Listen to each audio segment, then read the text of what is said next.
अस्सलाम वालेकुम नाज़रीन, आप देख रहे हैं डी न्यूज़ के साथ मैं हूं हमीद पिरज़ादा। नाज़रीन, गिलगित बल्तिस्तान के सियासी सूरत हाल को बदनज़र रखते हुए आज के हमारे प्रोग्राम के मेहमान हैं यमर प्रेस क्लब के सदर है मौलाना मोहम्मद बिन साहब। सहाफ़ती दुनिया के एक अजीम नाम है, सहाफ़त से भी इनका ताल्लुक़ है और आज हम बात करेंगे मुहर्रम के हवाले से।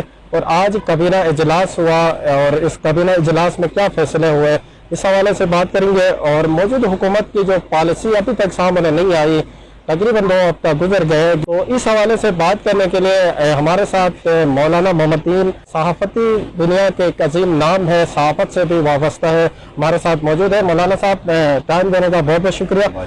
मुझे बताएं कि 2.5 साल तो तहरीक इंसाफ की हुकूमत रही, कोई जो है यहाँ पर अवामी इशू पर तामीर व तरक्की, अवामी इशू पर कोई बात नहीं हुई, अवाम मायूस रही। और अभी जो नई हुकूमत आई है, तकरीबन 2 हफ्ता गुजर गए हैं और नई पॉलिसी अवामी इशू को हल करने के लिए कोई नई जो पॉलिसी सामने नहीं आई है, तो इस हवाले से आप क्या कहते हो?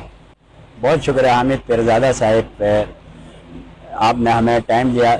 जहाँ तक आपके सवाल का ताल्लुक़ है कि 2 हफ्ते से गवर्नमेंट की कोई पॉलिसी सामने नहीं आई, मैं आपके लिए मज़ीद इजाफे के लिए कहूँगा कि आप अब तक इस्लामाबाद में थे, अभी गिलगित में आ गए, क्योंकि जब से हुकूमत बनी है मेरे ख़्याल में इस मुख्तसर दौराने में जो पॉलिसी इस मौजूदा सूबाई हुकूमत वज़ीर-ए-आला गिलगित बल्तिस्तान हाजी गुलबर खान के क़यादत में जो सामने आ गई जो पॉलिसियाँ, शायद इससे पहले जितनी हुकूमतें गुजरी हैं उनके सामने नहीं है। उसमें मैं आपको ये बताऊं कि क्योंकि इस वक्त वज़ीर-ए-आला गिलगित बल्तिस्तान हाजी गुलबर खान साहब इंतहाई अलील हैं और इस वक्त ज़ेर इलाज भी हैं निजी हॉस्पिटल इस्लामाबाद में, उसके बावजूद, अलालत के बावजूद वो टेलीफोनिक राब्ते में सूबाई वज़रा के साथ रहे हैं। और रिसेंटली आप देखेंगे कि मुहर्रम का जो महीना, जो आशुरा, पहला आशुरा गुजर गया पुरअमन तरीके से। गिलगित बल्तिस्तान की तारीख में पहली मरतबा और एक ऐसा खित्ता जहाँ पर मादी में फ़िरकावाराना कशीदगी को हवा दी जाती थी, जबरन बदअमनी की तरफ धकेला जाता था और यहाँ पर खून रेजी होती थी, ज़िद बुग़्ज़, अदावतें, कदूरतें,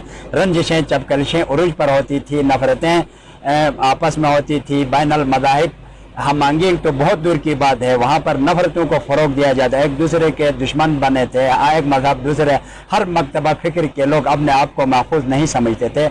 एक ऐसे खित्ते में पहली बार वज़ीर-ए-आला गिलगित बल्तिस्तान हाजी गुलबर खान की हुकूमत संभालने के माह मुहर्रम का मुक़द्दस महीने की आमद हुई, उसके बाद जलसे जुलूसों का इनेकाद हुआ।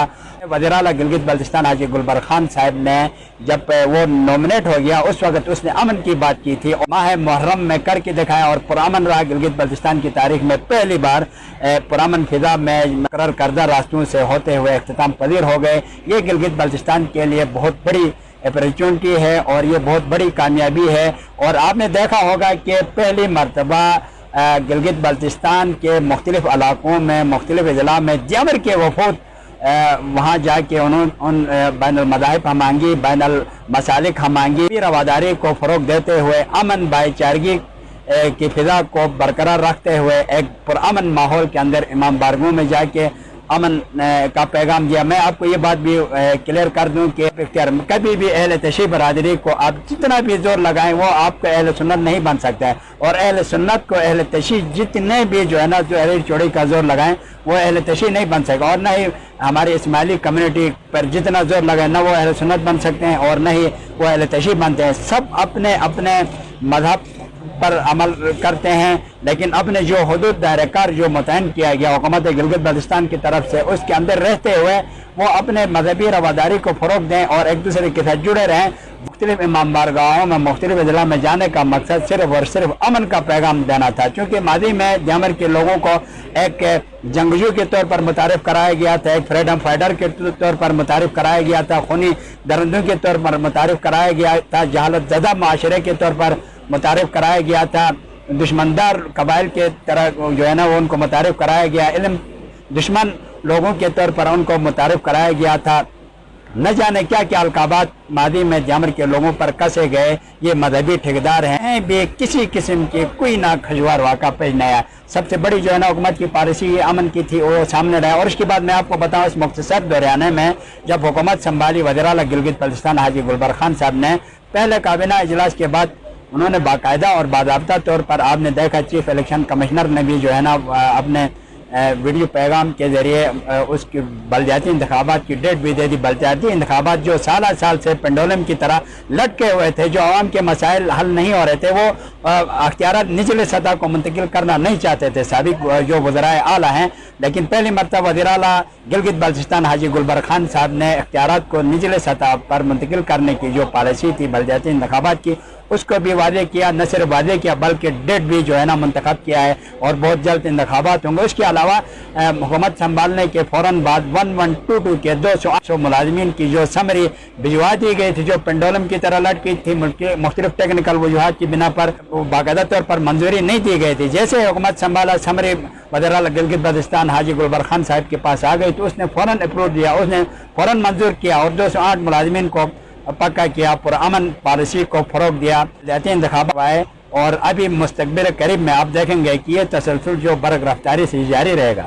آج جو ہے کابینہ اجلاس ہوا, اس میں کیا فیصلے ہوئے, آپ کے پاس کیا معلومات ہے؟ دیکھیں حامد بھائی, یقیناً آج کابینہ کا دوسرا اجلاس ہوا اور بہت سارے مسائل زیر غور آئے, اور جس کی صدارت اسلام آباد میں وزیر اعلیٰ گلگت بلتستان حاجی گلبر خان صاحب نے کی. تمام کابینہ کے جو ذمہ داران تھے وہ شریک تھے. اس میں خاص کر موجودہ جو ماہ محرم میں جو باجوڑ کے اندر جو ورکر جمعیت علماء اسلام کے ورکر کنونشن میں جو بم دھماکہ ہوا, اس میں شہید ہونے والے بلند درجات کے لیے دعائیں بھی کی اور زخمی ہونے والوں کی صحتیابی کے لیے دعا کی. اور اس کے بعد جو ججوں کی تقرری کے حوالے سے بھی وہاں پر پالیسی سامنے آ گئے, فیصلے کیا. اس حوالے سے صوبائی وزیر قانون اور سیکرٹری اللہ کو بھی اسلام آباد میں وزیر اعلیٰ گلگت بلتستان حاجی گلبر خان صاحب نے ہنگامی بنیادوں پر طلب کیا. اور جو حالیہ بارشوں کے بعد جو گلگت بلتستان کے مختلف اضلاع میں جو تباہی مچ گئی ہے, اس کے تخمینہ لگا کے ایسا تخمینہ لگائے جو صوبائی حکومت پر زیادہ بوجھ نہیں ہو. وہ لگانے کے بعد ان کو بھی جو ہے نا امدادی کارروائیوں کو, امدادی سرگرمیوں کو تیز کرنے کی بھی احکامات جاری ہو گئے. اور خاص کر جو پاور منصوبے ہیں ان کے لیے جو ہے نا وزیر برقیات جو مشتاق احمد صاحب, ان کی سربراہی میں ایک کمیٹی تشکیل دے دی گئی ہے. اور اس کمیٹی میں انجینئر محمد انور وزیر زراعت فشریز اور لائف اسٹاک بھی ہیں, اور فتح اللہ خان صاحب بھی ہیں, اور وزیر داخلہ شمس اللہ گلون بھی ہیں. اس طرح ایک کمیٹی تشکیل دے دی گئی جو اگلے کابینہ میں باقاعدہ طور پر سفارشات جو ہے وہ مرتب کریں گے. اس طرح بہت سارے جو مسائل ہیں ان پر باقاعدہ طور پر غور و خوض کیا گیا, اور ان کے امپلیمنٹیشن کے لیے اگلے کابینہ میں وہ سفارشات پیش کریں گے. میرے خیال میں یہ گلگت بلتستان کی جو ہے اور صوبائی وزراء جو ہے نا متحرک رہے ہیں. ظاہر ہے کہ ہر وزیر کی کارکردگی چیف منسٹر کی کارکردگی ہوتی ہے, جب وہ صوبائی وزراء کو متحرک کرے گا. آپ نے دیکھا کہ محرم میں وزیر داخلہ شمس الحق لون نے کتنی جو ہے نا محنت کیا, دن رات جو ہے نا مختلف مکاتب فکر کے جو ذمہ داران ہیں ان سے ملاقاتیں کی,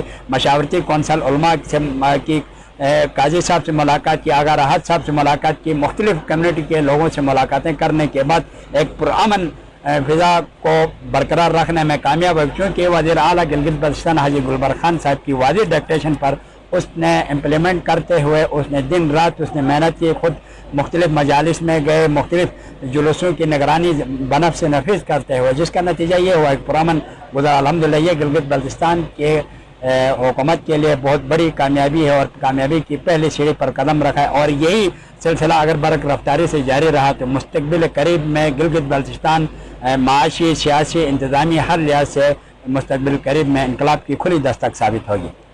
اچھا, بہت بہت شکریہ مولانا صاحب, آپ نے ہمیں ٹائم دیا. ناظرین آپ لوگوں کا بھی بہت بہت شکریہ, آپ نے قیمتی وقت نکال کر ہمارا پروگرام دیکھ رہے ہو.